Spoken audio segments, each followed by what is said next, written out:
და არა იყო რა.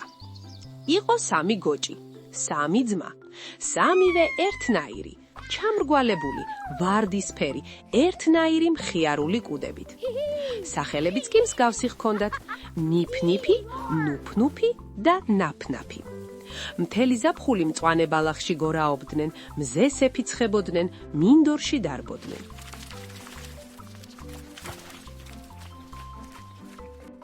არავით არის საზრუნავი, მხოლოდ გართობა. დილიდანვე თბილ გუბეებში ხტუნავდნენ და ისეთი ჟრიამული გახქონდათ, რომ ტყის ჩიტებიც კი ჩუმდებოდნენ. მზეს უმზირების ოქროსფერ ყანებში სირბილისგან დაღლილები ბალახზე ნებივრად წამოწვებოდნენ და მზეს მუცლებს უშვერდნენ. მერე კი, როცა ბინდდებოდა, ათასობით მოციმციმე ციცინათელას დასდევდნენ. მათთვის სამყარო ერთი დიდი სათამაშო მოედანი იყო. თუმცა ნუ თუ ფიქრობდნენ, რომ ეს უდარდელობა მალე მათ ყველაზე დიდ გამოცდად ექცეოდათ?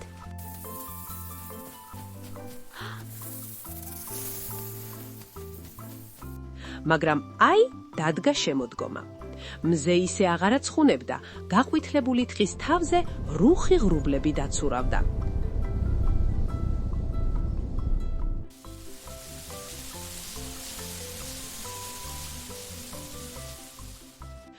დროა ზამთარზე ვიფიქროთ, უთხრა ერთხელ ძმებს დილას ადრიანად გამოღვიძებულმა ნაფ-ნაფმა. სიცივისაგან ვკანკალებ, შეიძლება გავცივდეთ, მოდით სახლი ავაშენოთ და ზამთარი ერთად თბილ ჭერქვეშ გავატაროთ. მაგრამ მის ძმებს შროვა არ სურდათ. მიწის თხრასა და ქვების ზიდვას ერჩივნათ, ბოლო თბილი დღეები სეირნობასა და მინდორში ხტუნვაში გაეტარებინათ. მოესწრება, ზამთრამდე დიდი დროა, ჯერ გართობას კიდე მოვასწრებთ, თქვა ნიფ-ნიფმა. როცა დამჭირდება, სახლს ჩემთვის ავიშენებ, თქვა ნუფ-ნუფმა. მეც, დაამატა ნიფ-ნიფმა. როგორც გენებოთ, მაშინ მე მარტო ავიშენებ სახლს, თქვა ნაფ-ნაფმა, თქვენ ვერ დაგელოდებით.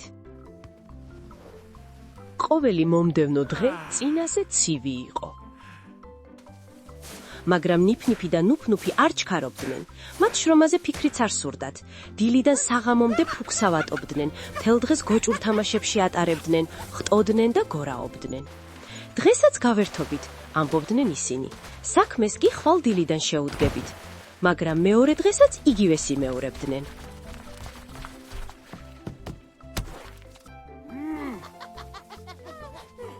ზარმაცი ძმები მხოლოდ მაშინ შეუდგნენ მუშაობას, როცა ყინულის თხელმა ფენამ მინდორის დაფარვა დაიწყო.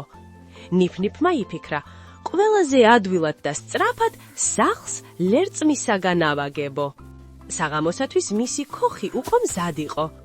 თავისი ნახელავით მეტად კმაყოფილმა მხიარულად დაამღერა. ცის კიდემდე რომ იარო, მოიარო მთა და ველი, ჩემი სახლის მსგავს ლამას სახლს ვერსად ვერ შეხვდები. სიმღერას რომ მორჩა, ნუფ-ნუფთან გასწია. ნუფ-ნუფი ახლო-მახლო იშენებდა სახლს. ის ცდილობდა, რაც შეიძლება სწრაფად დაესრულებინა მოსაწყენი და უინტერესო საქმე. თავიდან სახლის აშენება მასაც ლერწმისაგან სურდა, მაგრამ შემდეგ იფიქრა, ასეთ სახლში ზამთარში ძალიან შემცივდებაო. სახლი უფრო გამძლე და თბილი იქნება, თუ ტოტებისა და ფიჩხებისაგან ავაგებო. ასეც მოიქცა. მიწაში სარები ჩაარჭო, მათ შორის ტოტები გადახლართა, სახურავზე გამხმარი ფოთლებიც დაამაგრა და საღამოს სახლი უკვე მზად ჰქონდა. მე რა კარგი სახლი მაქვს, ახალი და კარგი, არ მაშინებს ელვა, ქარი, თოვლი და ზამთარი. სიმღერის დასრულებაც ვერ მოასწრო, რომ ბუჩკი და ნიფ-ნიფმა გამოყო თავი. აი, შენი სახლიც მზადა, უთხრა ნიფ-ნიფმა ძმას. ხომ ვამობდი ამ საქმეს თავს ადვილად გავართმევთ მეთქი და შეგვიძლია რაც გსურს ის ვაკეთოთ. წამოდი ნაფ-ნაფთან წავიდეთ, ნახოთ როგორი სახლი აიშენა. თქვა ნუფ-ნუფმა. ნაფ-ნაფი მშენებლობაზე რამოდენიმე დღე მუშაობდა. ქვები მოზიდა, თიხა მოზილა და ახლა აუჩქარებლად იშენებდა სანდო გამძლე სახლს, სადაც ქარის, წვიმისა და ყინვისაგან თავს შეაფარებდა. ნიფ-ნიფსა და ნუფ-ნუფს ძმამ მუშაობაში გართული დახვდათ. რას აშენებ? ეს გოჭის სახლია თუ ციხესიმაგრე? გოჭის სახლი ციხესიმაგრე უნდა იყოს. შვიდად მიუგო ნაფნაფმა. ვინმესთან ბრძოლას ხომ არ აპირებ? და ძმები ისე გამხიარულდნენ, მათი ჭყივილისა და ღრუტუნის ხმა შორეულ მინდვრებსაც კი მისცდა. ნაფნაფი ღიღინებდა. აი მე რა ჭკვიანი ვარ, ზუსტად ჭკუის კოლოფი. ჩემს ქვის სახლში ვერ შემოვა მხეცი ძლიერ ბოროტი. ამ კარებში რას შემოვა, ადევს კლიტე ბოქლომი. ეს რა მხეცზე ლაპარაკობს? ჰკითხა ნიფნიფმა ნუფნუფს. რომელზე და მგელზე? უპასუხა ნაფნაფმა. ერთი შეხედეთ მგლის როგორ ეშინია, ეშინია რომ შეჭამს. აქ მგლებს რა უნდა? თქვა ნიფნიფმა. არანაირი მგელი აქ არ არის, ნაფნაფი უბრალოდ მხდალია, დაამატა ნუფნუფმა.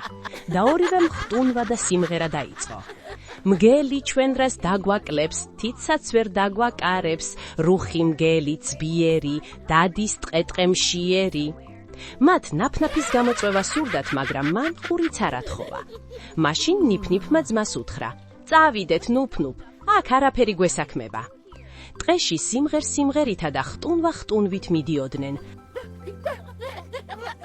ამ ხმაურზე შორიახლოს მძინარე მგელს გაეღვიძა. რა ხმაურია? უკმაყოფილო ჩაიდუდღუნა ბოროტმა და მშიერმა მგელმა და იმ ადგილისაკენ წაძუნძულდა, საიდანაც ორი პატარა სულელი გოჭის ჭყივილი და ღრუტუნი მოისმოდა.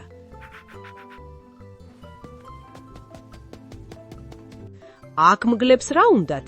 ამბობდა ამ დროს ნიფნიფი, რომელსაც მგელი მხოლოდ ნახატებზე ენახა. ცოტაც კიდევ რომ გაიარეს, უცებ მათ დაინახეს ნამდვილი, ცოცხალი მგელი. ის დიდი ხის ქვეშ იდგა და ისეთი საშიში გამომეტყვენება, ისეთი ბოროტი თვალები და იმხელა კბილები ჰქონდა, რომ ნიფნიფსა და ნუფნუფს ჟრუანტელმა დაუარა და კუდები აუცახცახდათ. საბრალო გოჭები შიშისაგან გაშეშდნენ. მგელმა კბილები დააკრაჭუნა, თვალები დააბრიალა, მაგრამ გოჭები უცებ გონს მოვიდნენ, ტყიდან გაიჭრნენ და თავიანთი სახლებისკენ მოყურცხლეს. ასე სწრაფად არასოდეს ურბენიათ. ნიფნიფმა პირველმა მიირბინა თავის ლერწმის ქოხთან, ძლივ შეასწრო შინ. ახლავე გამიღე კარი, დაიღრიალა მგელმა, თორემ ნამსხვრევებად ვაქცევ. არა, არ გაგიღებ.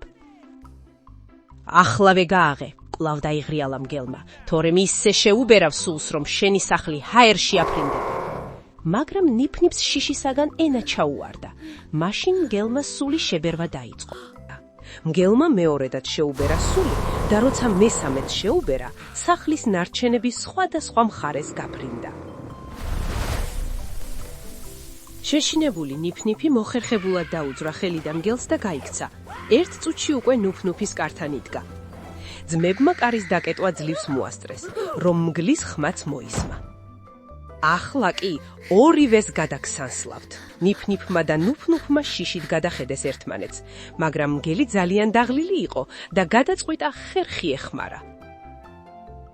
გადავიფიქრე, არ შევჭამ ამ გაჩხიკინებულ გოჭებს, სჯობს სახლში წავიდე. გაიგონე? თქვა რომ არ შეგვჭამს, ჩვენ გაჩხიკინებულები ვართ. ძალიანაც კარგი, თქვა ნუფნუფმა და მაშინვე შეწყვიტა კანკალი. მგელს ძალიან ეცინებოდა, თავს ძლივს იკავებდა, რომ არ ახარხარებულიყო. რა მარჯვედ მოატყუა ეს ორი სულელი პატარა გოჭი. როცა გოჭები სავსებით დამშვიდნენ, მგელმა ცხრის ქურქი აიღო და ფრთხილად მიუახლოვდა სახლს. კარებთან ქურქში გაეხვია და წყნარად დააკაკუნა. ნიფნიფი და ნუფნუფი ძლიერ შეშინდნენ. ვინ არის? იკითხეს მათ და კუდები ისევ აუცახცახდათ. ეს მე ვარ, საწყალი პატარა ბეკეკა, დაიწრიპინა მგელმა წვრილი უცხო ხმით. შემომიშვით და ღამე გამათენებინეთ, ფარას ჩამოვრჩი და ძალიან დაღლილი ვარ. შემოვუშვათ. ბეკეკას შემოშვება შეიძლება, მაგრამ როცა გოჭებმა კარი გამოაღეს, იქ ბეკეკა კი არა, კბილებ დაკრეჭილი მგელი იდგა. ძმებმა სასწრაფოდ მიაჯახუნეს კარები და მთელი ძალით მიაწუნენ, რომ საშიში მხეცი არ შემოვარდნილიყო. მგელი ძალიან გაბრაზდა. გოჭების მოტყუება რომ ვერ შეძლო. ცხრის ქურქი მოისროლა და დაიღრიალა. აბა დამაცადეთ, ამ სახლისაგან აღარაფერი დარჩება. და სულის შებერვა დაიწყო. სახლი ოდნავ შეირხა. მგელმა შეუბერა მეორედ, მესამედ, მეოთხედ და როცა მგელმა მეხუთეჯერ შეუბერა სული, სახლი დაიშალა. გულგახეთქილი გოჭები თავქუდ მოგლეჯილნი გაიქცნენ ნაფნაფის სახლისაკენ. მგელი უზარმაზარი ნაბიჯებით მისდევდათ. დარწმუნებული იყო, რომ გოჭები ვეღარ დაუსხლტებოდნენ. მაგრამ არც ამჯერად გაუმართლა, რადგანაც მგელი გზად ვაშლის ხეს შეეჯახა. საბრალო გოჭები ისე შეშინებულიყვნენ, რომ ხმას ვერ იღებდნენ. ნაფნაფი მაშინვე მიხვდა, რომ ძმებს მგელი მოსდევდათ. მაგრამ თავის ქვის სახლში მას არაფრისა ეშინოდა. სკამზე ჩამოჯდა და ხმამაღლა შემოსწახა. მგელი ჩვენ რას დაგვაკლებს, თითსაც ვერ დაგვაკარებს. რუხი მგელი ცბიერი და დისტყე ტყემშიერი. მაგრამ ზუსტად ამ დროს კარზე კაკუნი მოისმა. ვინ არის? ბევრს ნულაპარაკობ, კარი გამიღე, მოისმა მგლის უხეში ხმა. რას მელაპარაკები? არც ვიფიქრებ. აბა დამაცადე, ახლავე სამივეს შექსანსლავთ. აბა მიდი, უპასუხა ნაფნაფმა ისე რომ სკამზე არც შენძრეულა. მან იცოდა რომ მტკიცე ქვის სახლში საშიშროება არ ელოდათ. მაშინ მგელმა ღრმად ჩაისუნთქა და სულის ბერვა დაიწყო. მაგრამ რამდენიც არ უბერა, ერთ პატარა ქვასაც ვერ უყოძვრა. მშიერ და ბოროდ მგელს ისხა დარჩენოდა, რომ კუდამოძუებული ტყეში დაბრუნებულიყო. მაგრამ უცებ სახურავზე თვალი მოჰკრა დიდ განიერ საკვამურს. დღეს აუცილებლად შევჭამ ამ გოჭებს. მაგრამ როგორც კი ჩასვლა დაიწყო, გოჭებმა ხმაური გაიგეს და როცა ბუხარში ცეცხლზე შემოდგმული ქვაბის სახურავზე ჭვარტლი დაიყარა, ჭკვიანი ნაფნაფი მაშინვე მიხვდა რაშიც იყო საქმე. სწრაფად მივარდა ქვაბს, რომელშიც წყალი დუღდა და სახურავი გადახადა. მგელი საკვამურიდან პირდაპირ ადუღებულ წყალში ჩავარდა. სიმწრისაგან თვალები შუბლზე აუხდა. საზარელი ბღავილით კარებთან მივარდა და ტყისკენ მოკურცხლა. სამი ძმა კი, სამი გოჭი შეყურებდნენ და უხაროდათ, რომ ასე მარჯვეთ ასწავლეს ჭყუა ბოროტ ყაჩაღ მგელს. ამის შემდეგ ძმები მეგობრულად ცხოვრობდნენ ერთ ჭერქვეშ. აი სულ ეს არის, რაც სამი პატარა გოჭის, ნიფნიფის, ნუფნუფისა და ნაფნაფის შესახებ ვიცით. ნუ იქნები ნიფნიფივით ზარმაცი, ნუ გადადე ფარხის გამოწერას ხვალისთვის. გამოიწერე ზღაპრების სამყარო, ზღაპრების საუკეთესო არხი, მოიწონე ვიდეო ახლავე და გახდი ჩვენი თავგადასავლის ნაწილი.